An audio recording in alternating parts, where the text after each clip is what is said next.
सोलापूरमधील मोहोळ तालुक्यातील कामती बुद्रुक या गावामध्ये विकास कामांच्या यादीच्या स्वरूपात लावलेले डिजिटल बोर्डाचा निषेध दाखवत ग्रामस्थांनी सरपंच आणि ग्रामसेवक यांची पदयात्रा काढली।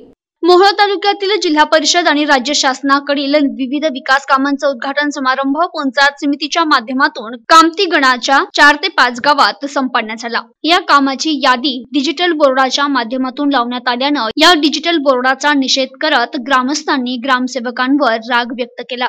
कामे न करता कामाची यादी लावून आपली जाहिरातबाजी करण्यापेक्षा विकास कामे करा म्हणून सरपंच रामराव भोसले आणि ग्रामसेवक रघुजी राठोड यांनी ग्रामस्थांबरोबर संपूर्ण गावात पदयात्रा करत पाहणी केली। यात खुली गटार बंदिस्त करणे, धम्मदीप नगर येथील सभामंडपाची दुरुस्ती तसेच रस्ते आणि पाणी याबाबत सखोल चर्चा करून यादीप्रमाणे ठरलेली कामं करण्याचं आश्वासन दिलं। सरपंचांसोबत मनोज गायकवाड, संजय वाघमोडे, सुनील गायकवाड, गोरखतात्या खराडे तसेच आदी उपस्थित होते।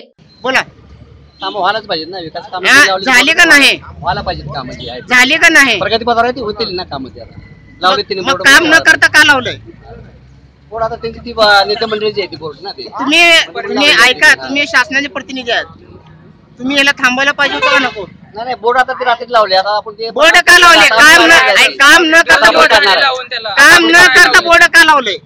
आता ते त्यांचं आता त्यांना माहित ना, आता आपण ग्रामपंचायतची परमिशन तर घेतली का बोर्ड? माझं काम झालं नाही म्हणून काढायचे बोर्ड, काढू टाकू आता। प्रतिनिधी अल्ताफ शेख, NTV न्यूज मराठी, मोहोळ, सोलापूर।